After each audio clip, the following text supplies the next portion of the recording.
What's going on, everybody? King of Dragons 5000 here, coming at you with another figure review.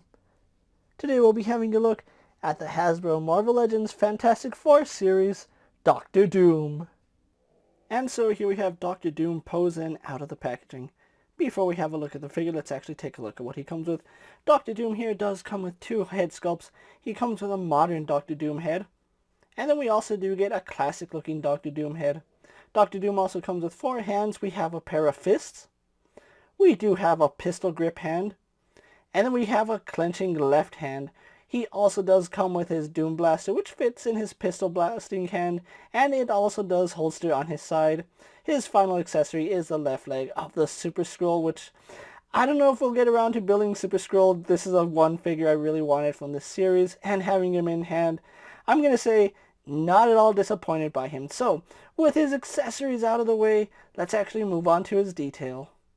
And so here we have a closer look at Doctor Doom, and right off the bat, I am going to say probably one of my favorite figures of 2020. I know the year just barely started, but it's going to be really hard for Hasbro to top this figure. This is a really well executed figure. In my honest opinion, there's really nothing that could have been done better, except giving him lightning attachments. That probably would have made this a figure so much better. But if you have lightning accessories, that's pretty much how you're going to have him displayed. Having a look at Doctor Doom, I love this hood piece. This is one of the best hoods I have ever seen from any toy company, and it looks really nice. Now, as you can see, it does give a really nice profile to Doctor Doom. Besides the profile, it gives a really nice shading effect. You can see his eyes just piercing through the darkness, and I really love that. That is a really excellent little detail. He does have gold eyes, as you can see. They did a really good job sculpting this head, and I wish I could show it off a little better, but it does such a good job of masking itself that it's really hard to fault it for the aesthetics. And one thing I really do like, sculpting. There is a lot of sculpt work on this figure. I honestly think he's 100% new sculpt, because I have no Marvel Legend figures that use his same body. Let's actually take a look at that really quickly now. His cape is a separate piece, and it does peg onto the back. It's a really dense plastic, but it does have some give to it, so that's pretty good. It continues all that brilliant sculpt work that we have on his hood, and that just looks really nice. And it's actually a really good cape sculpt. It's not overly dramatic. It's just a cape that's drenched, or not drenched, but draped over him. As you can see, he does have some thrusters in there, so really do like that. If I can just pop the cape off the peg, you can see he does have some thrusters for flight. His torso, let me continue on the cape. You see this really nice gold chain, and it actually has these brooches which have a lot of nice detail on them. That is so amazing. Hasbro knocked it out of the park with this figure. Really love the sculpt work on his armor. You can see all the rivets, all the buckles. We have some chainmail underneath the actual armor plating, so that's good. Again, some chainmail right there. We have the buckles, chainmail on his elbow. Just overall, really love the sculpt work on Doom. His armor plating is perfect. I even love the marbleized plastic that they went with for this figure. As you can see, even on this arm, you can see all the little rivets. So much detail went into this figure, and I do like that. All the way to his clenched hand, where it does look like they tried to add chainmail in between the plates. They even have the strap going around his hand. That's an amazing little detail. Of course, he is wearing his green tunic, which is really sculpted nicely. That is a beautiful sculpt work. It's 3D printed, but it has the same texture as his hood and his cape. His belt is another highlight. As you can see, a lot of detail just right here in the gold. The belt does have the little looplets going all the way around to the back. We do have his holster right there, which actually has some nice leather detailing right here, and it does have the D for Doom right there. Tunic is just really well done. And I do like the fact that it is slit on the side. That will actually free up some of the articulation. Looking at his thigh guards, as you can see, more clips, more buckles, more rivets.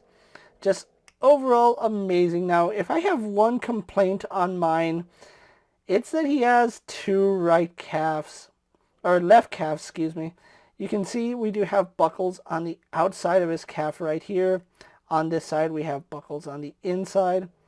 And if you know armory, you know that that's not the way it should be. The buckle should always be on the inside, and it is a little bit unfortunate that mine do have the buckles on the outside, but it's a really easy fix, and if I find another Doom, I'll be able to replace that. But it's really hard to knock quality control when the rest of the figure is so well done. So just overall liking him. Even though he has that little defect, I still think this is a really nice figure. So with that out of the way, guys, let's actually compare him to other figures you may have in your collection. And so here we have Dr. Doom posed next to a Marvel Legends Cyclops and a Mattel DC Multiverse Superman. Here we have Dr. Doom posed next to a WWE Elite Scale figure and a Mezco 1/12 Collective Popeye the Sailor Man. And finally, here we have Dr. Doom posed next to a Lightning Collection White Ranger and a Star Wars Black Series Mandalorian. So with the comparisons out of the way, let's actually move on to his articulation. Now, Dr. Doom does have a hinge in the neck, which does let him look up and down. I will get into that in a little bit. It is a little bit hindered because of how the hood is sculpted, but you can get him looking down, no problem. Now, this is where I fault the figure a little bit. He has a ball joint right here in the neck, and it pops off way too easy, and that is a little bit unfortunate. Let's just take his cape off for the moment. So yeah, I kind of wish that they didn't do that, that it was just a straight peg. But overall, I think the straight peg would have been better than having it on a ball joint, because if you move it too much, it does pop out. So that's the only fault I have for this figure. In general, not my specific one because of the calf, but in general, that is probably my biggest fault with his articulation scheme. It does swivel left and right, no problem. And again, he does have the standard hinge joint. His arms do go out all the way to the side, really good. Go all the way around, no problem. He does have a swivel at the bicep. We have a double bend in the elbow, giving us really good range. He has a swivel and hinge at the wrist. No issues there. We do have a ball joint here in the torso, so he can lean back about that far. Can lean forward about that far. Does lean to the sides very well. So really do like that, and we do get rotation right there. He does have ball joints at the hips, so they can kick forward all the way. The skirt piece does look a little weird, but it is what it is. Doesn't really go back all the way. Legs do go out to the side. Better than all the Spider-Man figures. You will get a little bit of a hindrance right here just because of the gun, but again, good leg movement on Doom. We do have thigh swivel up high, double bend in the knee. No issue right there. We do have a swivel right here at the foot. We also do have a hinge which goes back all the way. Goes forward quite a bit. And forward-facing pin for rocker ankle. So overall, despite having that little issue with the neck, I still love the way this figure came out. So what we're going to do now is take a little break, get him posed for my final thoughts, and then we'll wrap up this review. And so here we have a look at my final thoughts for Dr. Doom. And overall, despite the fact mine has a quality control issue with his calf, I still think this is a really gorgeous looking figure. You can obviously tell that Hasbro took their time making this figure.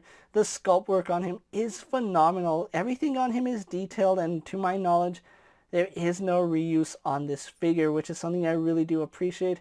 It's really obvious to see where the budget went with this figure, or with this series. It went to Doom. Perfectly okay with that, because this turned out to be a really gorgeous piece, and I am glad to have Dr. Doom in my collection. Now, at the time I'm making this video, the Fantastic Four Legends are starting to hit store shelves right now. I actually found my Dr. Doom at Walmart now. I did have an issue getting hold of Doom. I saw the actual case on the pallet, but the workers did not want to give it to me despite the fact that the case was already out on the floor. I actually had to sneak him out of the case so that I could purchase him, and that's something that's a little strange. When cases are on the floor, they're normally open for people to get. I'm pretty sure one of the people stocking this was a collector and wanted their own Doctor Doom, which thankfully I was able to get him for about $20, which is what the Marvel Legends are still going for at retail. If you can find Doctor Doom, I really do recommend you pick up this figure. Fans of Doctor Doom are going to fall in love with this, and there's really nothing I can say that Hasbro could have done better on this figure, except with quality control. With that being said, guys, I'm King of Dragons 5000. Don't forget to like this video, leave a comment, subscribe to my channel, go check out all my other action figure reviews, as well as all my other Marvel Legend videos. Hopefully you find them informative. As always, if there's a figure you would like to see me review, let me know down in the comments, and if it's in my collection, I'll definitely have a look at it. While you're at it, check out my Instagram account for new and exciting action figure photos, and as always, ring that bell to be notified every time I upload a video. Until next time, guys, I'll see you later. Take care, everyone.